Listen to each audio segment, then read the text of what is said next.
Hello, it's Stephanie and welcome to Book Blurbs and Blahs. Today I'm doing a March birthday book haul.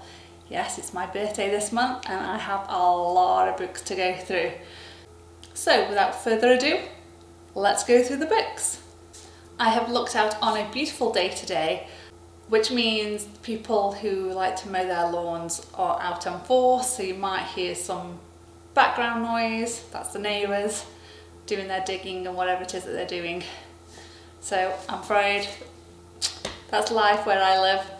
Okay, first thing I wanted to mention is this embroidery kit that I got, and it looks really nice. There's some practical things on there. There's some instructions and how to actually do the embroidery. It's a really funky little kit actually. I got this from Book Outlet of all places. And it comes with a book of instructions, it comes with the material, and it comes with the illustrations that you can use and copy, and of course the thread and the hoop that it comes with. So one of my books is Bad Dreams and Other Stories.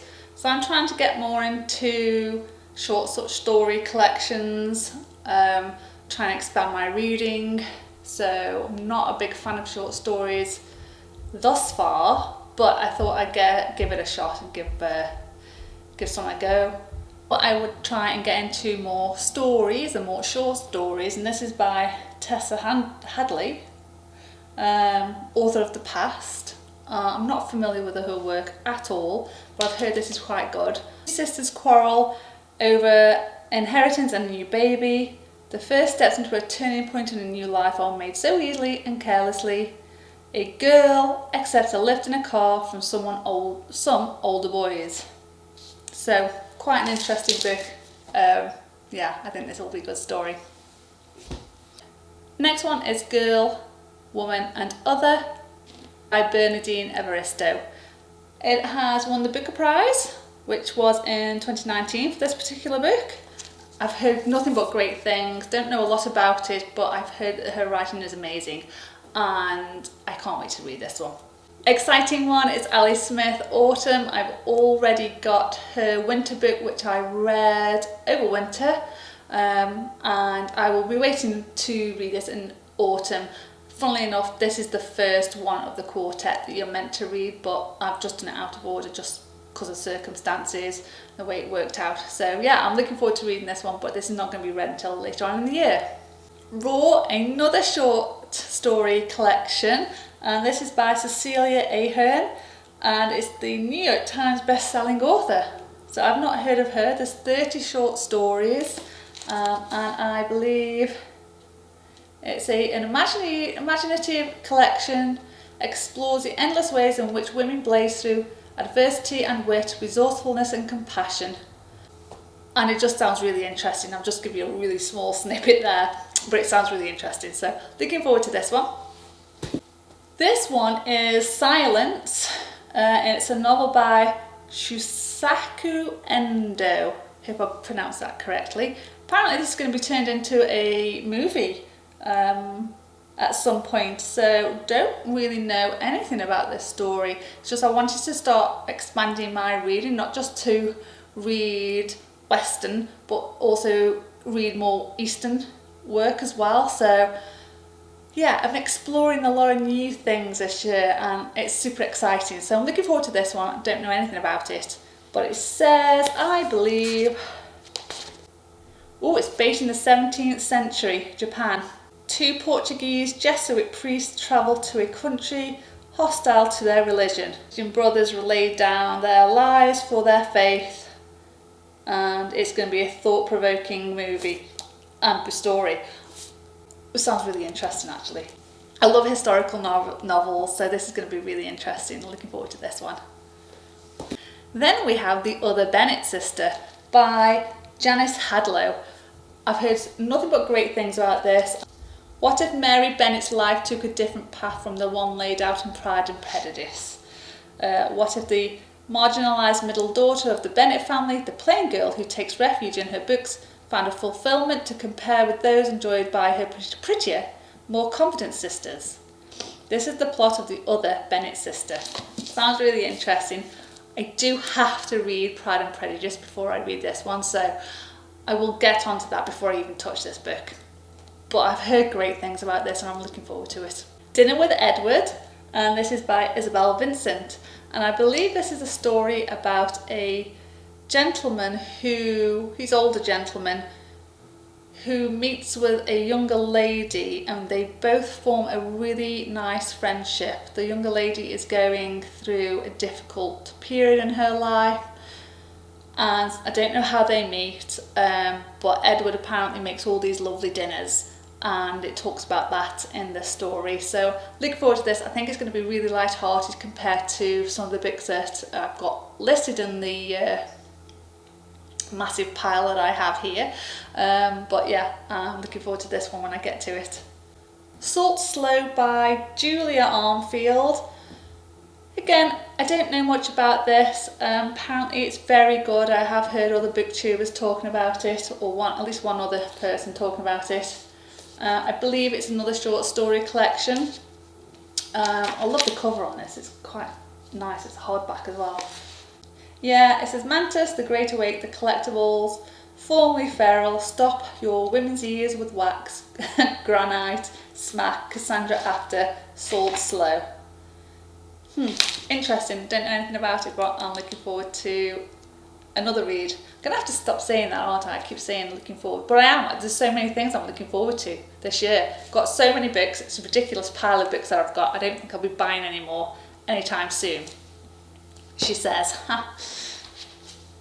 And here we've got Alice Smith Spring. This one is definitely going with my next read. Probably not this month, probably in April, May time, but I just love this cover. I wanted all my books to be like this particular cover. This is the paperback. I've got a different version of Winter, and you can see the winter and autumn covers, which I don't have. Where's my autumn cover? Yeah, I've got this one. I think it's a bit bland and plain, but you know, I'm not going to be choosy. I wanted the books and I got them. So my Ali Smith collection is building. Another New York Times bestseller is The Soul of an Octopus, and paperback. And it's a surprising exploration into the wonders of consciousness by Cy Montgomery. And this was a finalist in the National Book Awards as well. Quite looking forward to this. I'm trying to read more nature books, and I think this gives you a bit of an insight into how intelligent the octopus is. And I recently watched something on Netflix about the life of an octopus, and it's quite stunning. So I advise you to go look for that if you can if you have access to Netflix. And I might rethink eating squid from now on. Castaways, and this is by Naomi Shihab Nye, and it's a young people's poet laureate, and it's a collection of poems. I'm again starting to try and read and expand and broaden my horizons, and some poems and poem books I have, including this one. This looks really interesting, looks nice and easy going, and yeah, it says nothing a child ever does is trash, it is practice. That's quite nice actually. So this is about how much have you thrown away in your lifetime already? Do you ever think about it? So it's about how we are, guess, not looking after the planet, all about the garbage and the trash that we throw away. Sorrow of the paper mill. I used to live on a peninsula that had a paper mill. 3 wet report cars on Camden Street. What is this? Why are we so messy? Yeah, I just think this is going great, and I love the cover on this one. Poetry Will Save Your Life. This is by Jill Bialowski. and I believe it's a memoir. Yeah, I think it is anyway. But it's got, I think what this does is it goes through poems and perhaps even analyses them. I'm not 100% sure. It just says certain poems stand out like signposts at pivotal moments in your formative years: the death of the father, first love, leaving home, a sister's suicide, the birth of a child. Drawing from 51 remarkable poems by masters ranging from Robert Frost to Wallace Stevens. Engaging in an original memoir, celebrates poetry as a means of conveying personal experience and as a source of comfort and intimacy. So yeah, so it's a memoir and it's got a selection of poems in there, and I guess it's going to be talking about how that impacted her in her life. Excellent. Maybe I shall start with this one before I start reading all the poems, which is How to Read a Poem by Burton Raffle. I guess it's what it says on the book. I think it goes through poems and it analyses the poems and maybe talks about what type of poem that is. I've bought this mostly because my kids are studying poetry and I needed to understand a little bit more about it. So it's forcing me to understand poetry a bit more so that they can appreciate it, because right now they do not like poetry. Nothing about poetry that they like. And I can't blame them, because the way the school presents poetry, it's not in the best light, I've got to admit, and it's quite sad. And I remember at school I really disliked poetry. I hated analysing it or trying to analyse it, and then my opinion was incorrect, and you know, it's got to be thought of this way, and it's like, well, how do you know it's meant to be that way? And well, does somebody analyse it while they were alive and tell you? You know, it's just and you know, I think that's why kids just don't like it. It's because it's kind of, you're being told what to think and what the poem is about.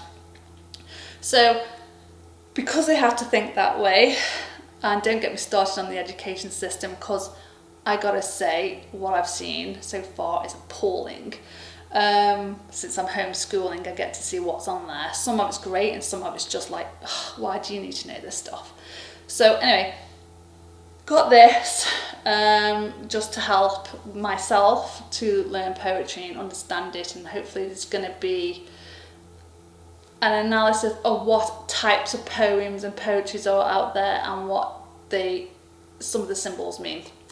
And The Secret Language of, it's The Secret Life of Language, and this is by Simon Pullian. Discover the Origins of Global Communication. It's actually a really nice illustrated book. It's talking about phonology. It's talking about Turkey language, as they like to put it on here, and yeah, it's different languages around the world and how they've come about. I just think it's going to be a really informative book that we can dip in and out. And again, I bought this for homeschooling purposes, so if the girls want to expand what they are learning right now, then there's this to help them as well. Oh, and I absolutely lucked out on this. I saw it for sale on Book Outlet, and it's the Eleanor Crowe Shop Fronts of London in Praise of Small Neighbourhood Shops, and it's just a beautifully illustrated book. Let's see what we can open up. Oh, blue cover.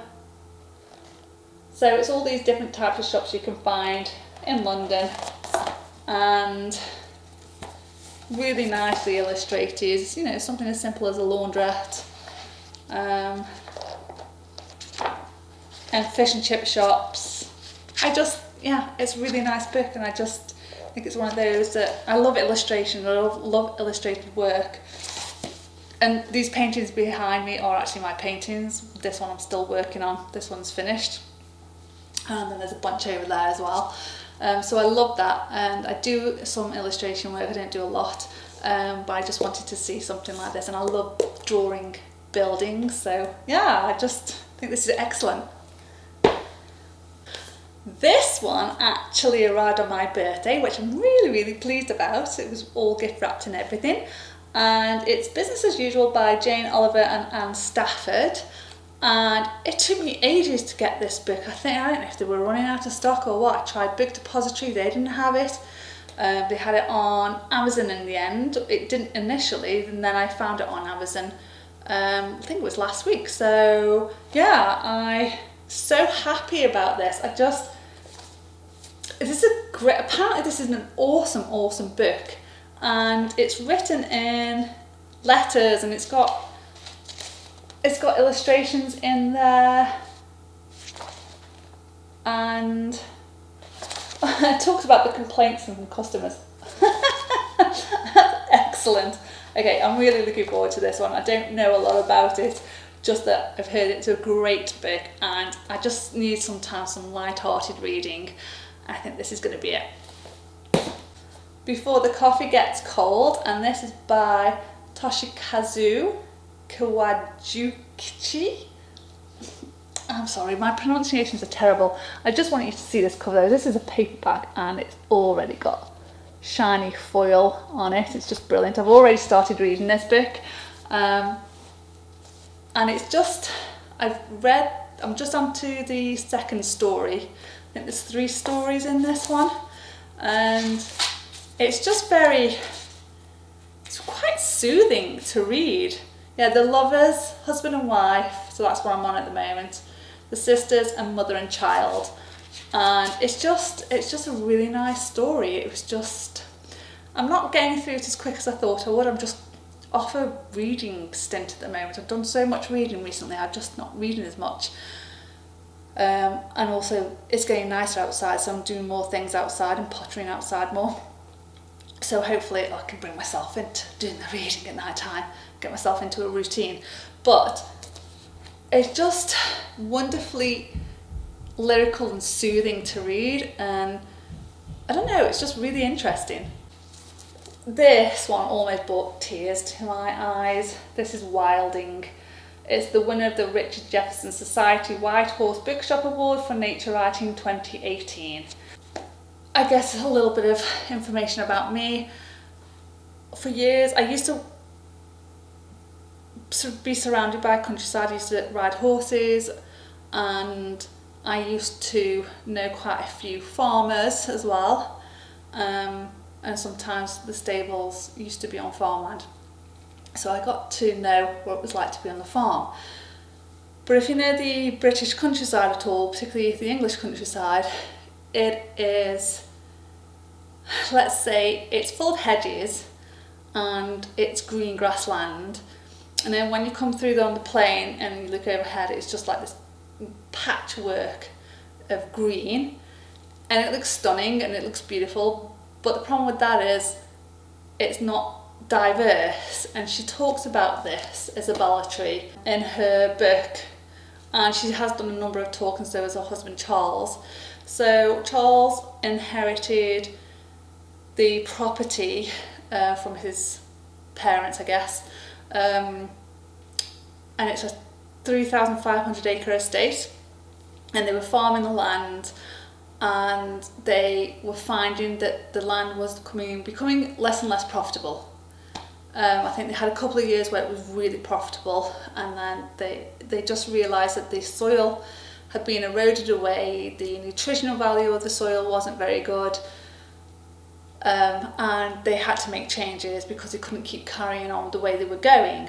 So they still have to make a profit at the end of the day, they've still got to pay for their bills, so they've got to find a way that's going to make sense to them.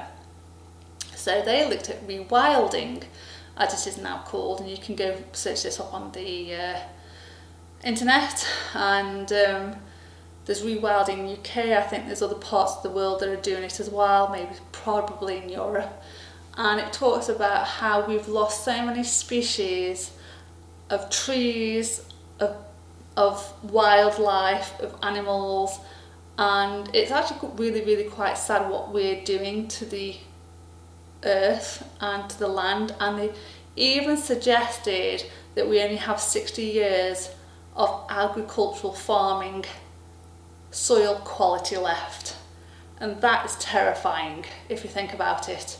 We so rely on agriculture, we forgotten what it's like to work the land ourselves. I mean, how is it back in Britain? I don't know what it's like in Canada or North America, but oh, sorry, it's uncomfortable sitting like this. But certainly in the UK, they have, or what used to be council houses, and they had enough of a garden where you could have maybe 1 or 2 pigs, you could grow your own food and have some chickens, particularly after the World War II, because their food rations were still going on many years, probably I think it's into the 50s, you'll have to correct me on that one, hence why the Brits had a reputation for having bad food, just because they were rationed for many years after World War II. Anyway, going back to this book and talking about farming, and what they've noticed since they started rewilding is they started to bring back pigs and cows and wild ponies that are native to the UK, and they've seen significant increases in wildlife, butterflies and birds that they haven't seen in years. And brilliant story. If you're interested in just the land and understanding about the environment and what's happening on a global level as well as a local level. Canada's not immune to it, by the way, nor is America. Actually, America's probably worse for their big agriculture farming and what they're doing to their soil. So we have to really look into this a bit more, and I think this is brilliant. But they are still in the UK getting a lot of resistance. I think in Scotland they're actually trying to do more rewilding, and they're trying to put trees up, trees that will stay, not trees that will be put up and then chopped down, because the chopping down of the trees releases carbon dioxide, but we're trying to bring in and draw in the carbon dioxide.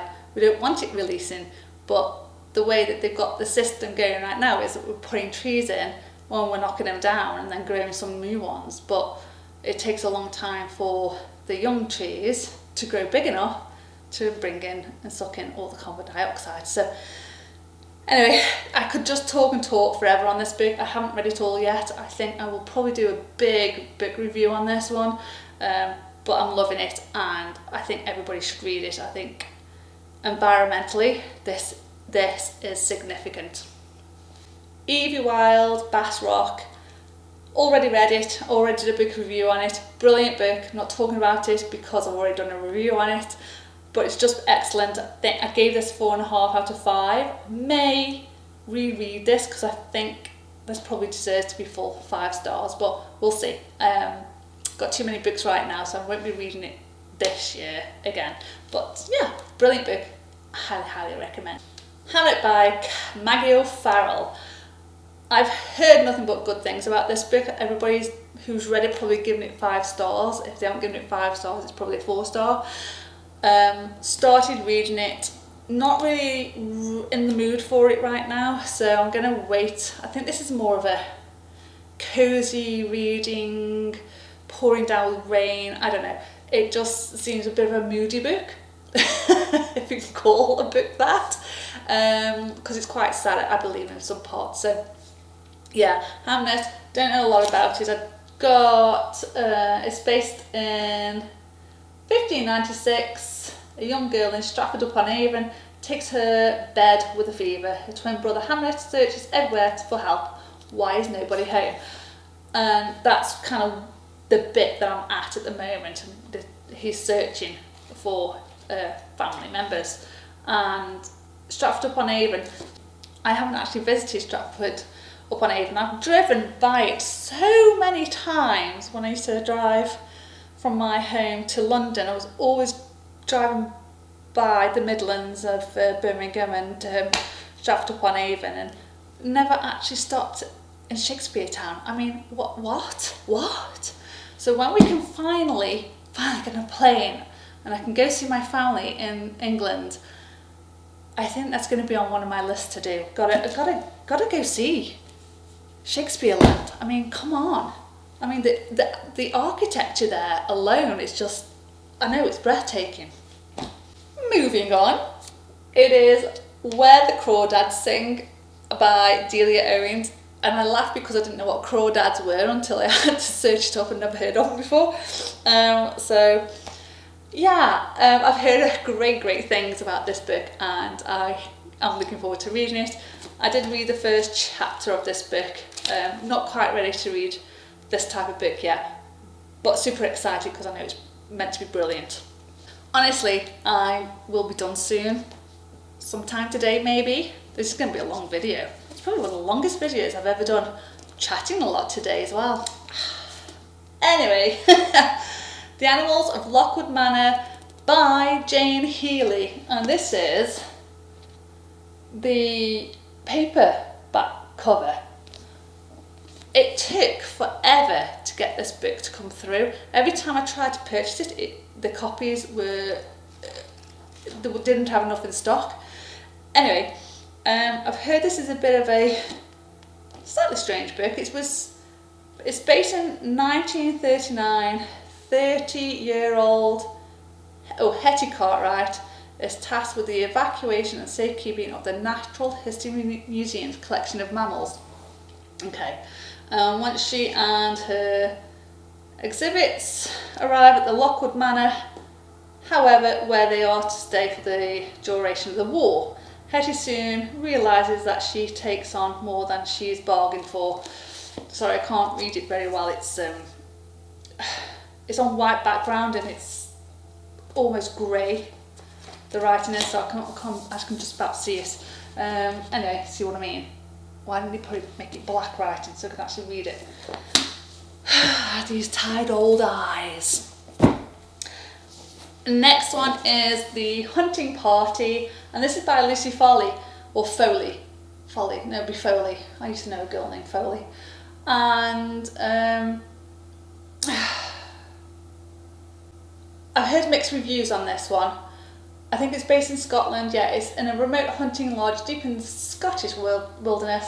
Old friends gather for the new year. The beautiful one, the golden couple, the volatile one, the new parents, the quiet one, the city boy, the outsider, the victim. So of course it's going to be a murder mystery, not an accident, a murder among friends.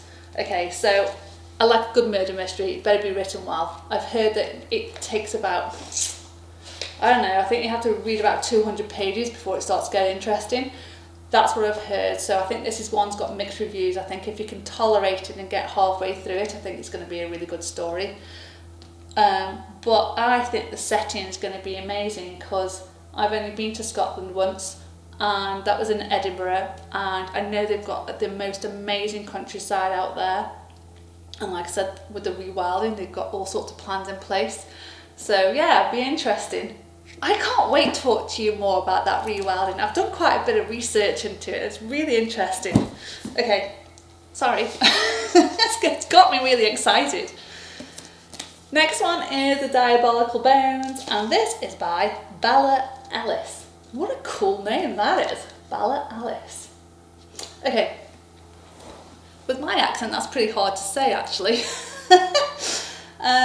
This is a Bronte mystery, so if you love the Bronte sisters, I think you're going to like this. I love the Bronte sisters. I need to read more of their books. I've got them, but I think because there isn't that many of them, I just haven't read all of them. I think I've read 2. I think I've read Wuthering Heights and Jane Eyre, and I know there's some on my shelf that's like I'm resisting. But anyway, great cover. I ordered this, I think, in January, and it came a few weeks ago. The delivery from Book Depository was really slow. I think they're doing a lot of catching up because of COVID and all the restrictions that are going on still. Ooh, yeah. So this one I picked up. I'm so excited about this book. The Vanishing Half by Britt Bennett. I believe this is based on a book from The Passing. I will get The Passing at some point, so I can get a different perspective, I guess, or a different take on it. I don't know. Don't know a lot about it. I just know it's about 2 sisters, and they ultimately choose to live in two different parts of the world, one black and one white. So yeah, that's right. So I think one of the sisters passes off as a white person and the other one does not, and oh, I can't imagine how difficult that would be. So yeah, I'm interested in reading this one. I think it's going to be a great read. Nearing the end. So this is 9 stories and this is by J.D. Salinger. Why do I know that name? I know that name. Apparently he's a fantastic writer. It's really annoying me now. Oh no, wait 1 minute. J.D. Salinger. He's an American writer.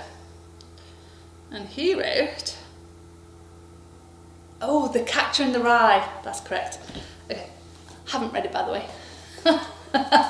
Doesn't help, does this? So apparently his writing is phenomenal, and there's 9 short stories in here, and again with the short story collection I'm trying to get through, I thought I'd go for an author that's pretty well known and has got a reputation, and this is one of them, and it looks really like a quick read, and I like the way I like this book, I like the feel of this book. Okay, you'll be pleased to know it's my last book of the show. This is Everyday People, The Colour of Life, a short story anthology by Jennifer Baker, editor. Okay, look at that cover, it's amazing, I love that cover. Love the colours on that cover. Okay, so Everyday People is a thoughtfully curated anthology of short stories that present new and renowned work by established and emerging writers of colour. It illustrates the dynamics of character and culture that reflect familiar strife, political conflict, and personal turmoil through an array of stories that reveal the depth of the human experience. Yeah, looking forward to this. I think this is going to be a really, really great book to read. But I love that cover. That's probably why I bought it. Yeah. Again, it's just going to add to the diverse range of books that I've got, and it goes with the background, my colourful background. So yeah, great book, looking forward to it, and I'll give you an update on all these books when I get through them. So many, it's ridiculous, and I shall stop shopping until I've gotten through at least a third of them. I mean, come on. So I am pretty much set up for the year, because I can read 4 or 5 books a month sometimes, but I'm on a bit of a slow period, it's not great. Anyway, thanks guys for watching, I hope you enjoyed this video, and my noisy neighbours in the background who, yeah, you just think you live in a countryside and you think it's going to be peaceful and quiet and all you can hear are birds. No, it's always heavy machinery, I'm afraid. It's so depressing. The coast, I lived on the coast for a little while and that was nice and quiet. People weren't so into shoveling dirt all the time with their machines. Anyway, it's what it is, isn't it? That's my moan for the day. So I hope you enjoyed my birthday vlog and my book haul for March. I've got quite a lot to get through. So yeah, have a good day. Bye for now.